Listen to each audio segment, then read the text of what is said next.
بسم اللہ الرحمن الرحیم۔ نماز توڑ دینے والی چیزوں کا بیان، یعنی جن چیزوں سے نماز ٹوٹتی ہے ان کا بیان۔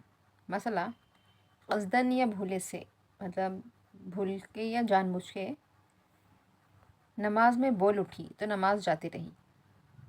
مسئلہ، نماز میں آہ یا اوہ یا اف یا ہائے کہے یا زور سے روئے تو نماز جاتی رہتی ہے۔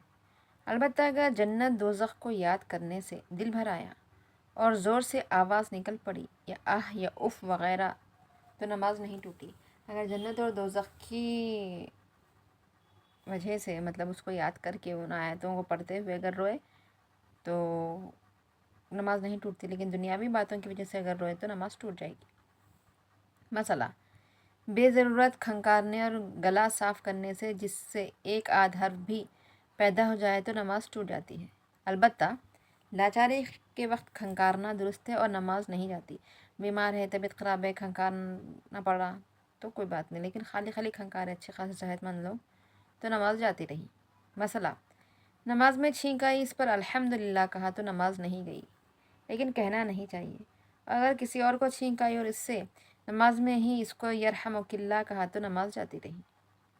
مسئلہ، قرآن شریف میں دیکھ دیکھ کر پڑھنے سے نماز ٹوٹ جاتی ہے، لیکن بعض لوگ عورتیں جو نماز پڑھاتی ہیں تراویح گھروں میں، کبھی دیکھ کے بھی پڑھتی ہے قرآن نماز میں، تو لہذا وہ نماز نہیں ہوگی۔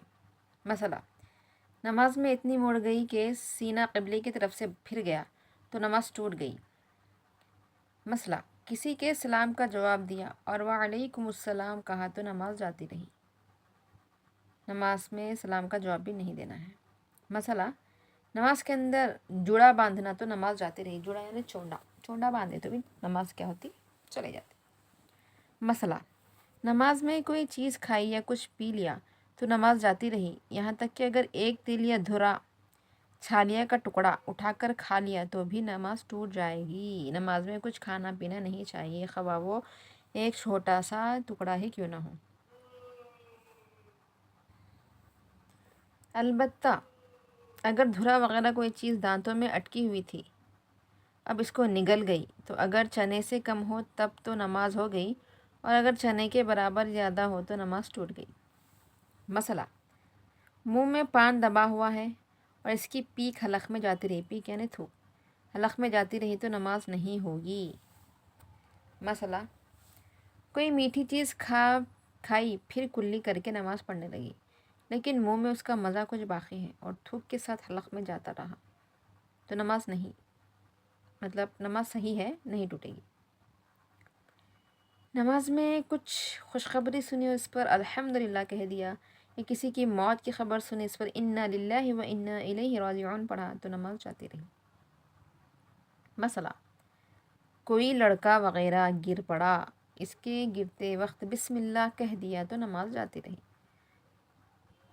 مسئلہ، اللہ اکبر کہتے وقت الف کو بڑھا دیا، جیسا کہ اللہ اکبر کہا تو نماز جاتی رہی۔ اسی طرح اگر اکبر کے بے کو بڑھا کر پڑھا اور اللہ اکبر کہا تو بھی نماز جاتی رہی۔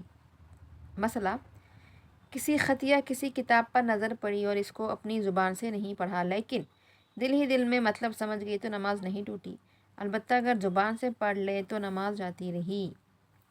مسئلہ، نماز کے سامنے اگر کوئی چلا جائے یا کتا، بلی، بکری وغیرہ کوئی جانور نکل جائے تو نماز نہیں ٹوٹی، لیکن سامنے سے جانے والے آدمی کو بڑا گناہ ہوگا، اس لیے ایسی جگہ نماز پڑھنا چاہیے جہاں آگے سے کوئی نہ نکلے اور پھرنے چلنے میں لوگوں کو تکلیف نہ ہو، اور اگر ایسی الگ جگہ کوئی نہ ہو تو اپنے سامنے لکڑی گاڑے جو کم سے کم ایک ہاتھ لمبی اور ایک انگل موٹی ہو۔ دائیں سائڈ یا بائیں سائڈ ایک لکڑی رکھ لینا، ایک انگلی کو اتنی موٹی رہنا اور کم از کم ایک ہاتھ کی اتنی لمبی رہنا۔ اس کے سامنے سے کوئی اگر چل پھرے تو کوئی حرج نہیں ہے، لیکن بنا آسرا رکھے اگر کوئی چلے پھرے تو نماز نہیں ہوتی۔ اس طرح کرسی بھی رکھ سکتے، اور اس لکڑی کے پاس کھڑی ہو اور اس کو بالکل ناک کے سامنے نہ رکھے۔ اگر کوئی لکڑی نہ گاڑے تو اپنی ہی اونچی کوئی اور چیز سامنے رکھ لے، جیسے مونڈھا، سرکنڈوں اور مونچھ کی بنی ہوئی کرسی، تو اب سامنے سے جانا درست ہے، کوئی گناہ نہ ہوگا۔ مسئلہ، کسی ضرورت کی وجہ سے اگر قبلے کی طرف ایک آدھ قدم آگے بڑھ گئی یا پیچھے ہٹ گئی لیکن سینہ قبلے کی طرف سے نہیں پھرا تو نماز درست ہو گئی، لیکن اگر سجدے کی جگہ سے آگے بڑھ جائے گی تو نماز نہ ہوگی۔ ایک قدم آگے ایک قدم پیچھے ہٹ سکتے، اس سے زیادہ نہیں ہٹنا۔ تو یہ تھا نماز کو توڑنے والی چیزوں کا بیان جن سے نماز ٹوٹتی ہے، تو اس کا بھی جاننا بہت ضروری ہے۔ شاید ہو سکتا ہے ہم کئی سالوں سے ایسی غلطیاں کر رہی ہو جس سے ہماری نماز درست نہ ہو۔ خیر، جو چیزیں نہیں جانتے اس کو معاف کرنے والا اللہ تعالیٰ ہے، لیکن جاننے اور سننے کے بعد ان تمام باتوں پر عمل کرے، دوسروں تک پہنچائے، زیادہ سے زیادہ شیئر کرے، لائک کرے، سبسکرائب کرے۔ جزاک اللہ۔